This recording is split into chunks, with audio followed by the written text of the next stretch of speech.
Hello student, जैसे कि अपन fourth paper पढ़ते हैं पाठ्यक्रम से परिभाषा, जिसमें हमने पूरा कोर्स कर चुके थे। अब हमें रोज के 2 क्वेश्चन, यानी प्रत्येक यूनिट में से 2 क्वेश्चन बताऊंगा।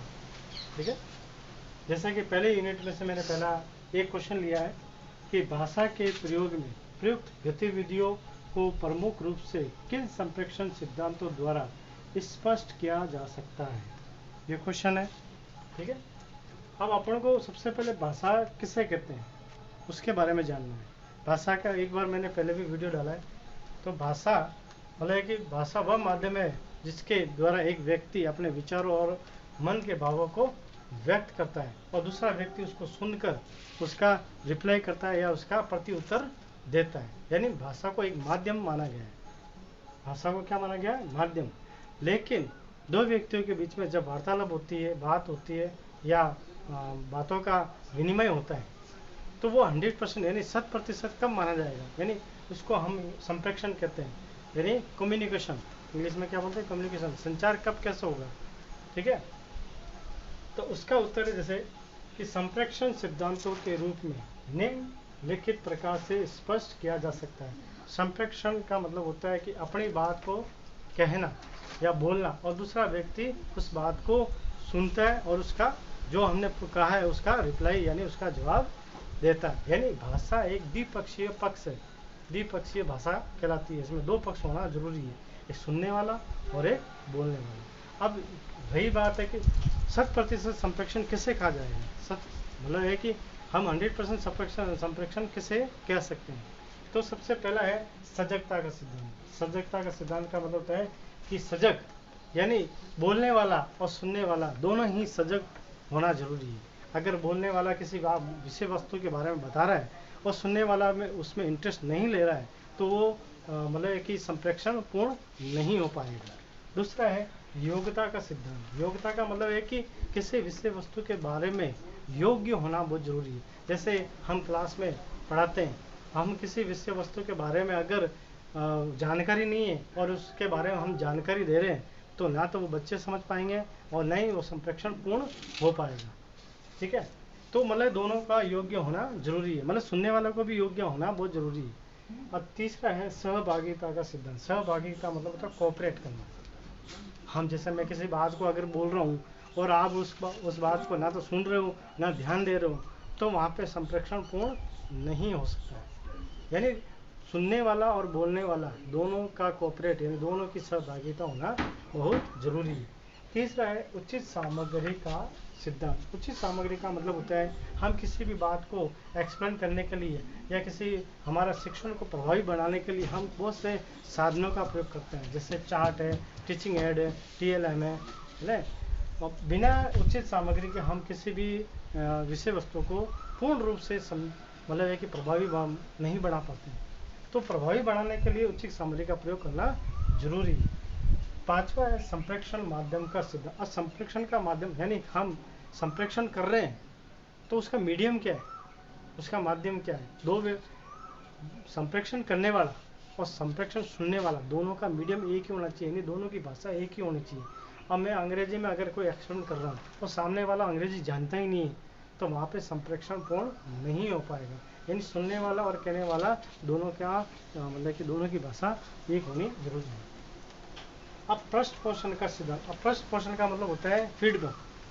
हम मैं जैसा अगर कोई बात कह रहा हूँ या किसी बात कोई बालक अगर स्टेज पर कोई बात समझा रहा है या किसी विषय के बारे में कोई ज्ञान दे रहा है या स्पीच दे रहा है, ठीक है, और उसके लिए हम ताली नहीं बजाए, शाबाशी नहीं दे या हाँ हाँ हुकारा नहीं भरे तो उसको समझ में नहीं आएगा कि मैं जो बोल रहा हूँ या जो मैं विषय के बारे में बता रहा हूँ वो लोगों को समझ में आ रहा है या नहीं आ रहा है। तो यानी फर्स्ट पर्सन भी होना जरूरी है।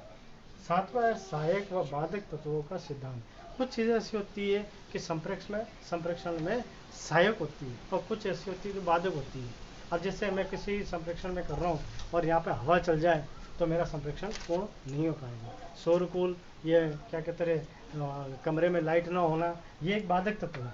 तो संप्रेषण 100% यानी दो व्यक्तियों के बीच में संप्रेषण कब होगा? जब ये सिद्धांत लागू होंगे। ठीक है, पहला क्वेश्चन वो हुआ। अब दूसरा क्वेश्चन जो आपके बोर्ड पे है, बहुभाषिकता की अवधारणा को स्पष्ट करते हुए प्रमुख विशेषताओं का वर्णन कीजिए। अब बहुभाषिकता किसे कहते हैं? बहुभाषिकता यानी नाम से हमको मालूम पड़ रहा है, बहुभाषिकता यानी बहुत सारी भाषा। यानी बहुभाषी का अर्थ क्या हुआ कि एक व्यक्ति जब एक से अधिक भाषाओं का ज्ञान रखता है तो उसे बहुभाषी बालक कहा जाता है। यानी बहुत सारी भाषाओं का ज्ञान रखना बहुभाषी कहा जाता है। आपने देखा होगा कि प्रत्येक बालक एक से अधिक भाषाओं का ज्ञान रखता है और वो उसके लिए जीवन में उपयोगी भी होती है। तो एक से अधिक भाषाओं का ज्ञान रखना ही बहुभाषी कहलाता है। अब बहुभाषिकता की परिभाषा प्रोफेसर एस.के. दुबे के अनुसार बहुभाषिकता का आशय समाज में प्रयुक्त उन विभिन्न भाषाओं के प्रयोग से है जो कि भिन्न भिन्न व्यक्तियों द्वारा प्रयोग की जाती है तथा विचार विनिमय के प्रमुख साधन के रूप में अपनाई जाती है। भारतीय समाज में विभिन्न भाषाओं का प्रयोग किया जाता है। बहुभाषिकता का आशय समाज में प्रयुक्त विभिन्न भाषाओं का प्रयोग है, मतलब कि बहुत से व्यक्ति अलग अलग भाषाओं का प्रयोग करके अपने जीवन में एक नया मतलब निर्माण करते हैं। ठीक है ना। अब बहुभाषिकता की प्रमुख विशेषता है। बहुभाषिकता की प्रमुख मतलब एक से अधिक भाषाओं का ज्ञान रखने से उसकी क्या विशेषता है?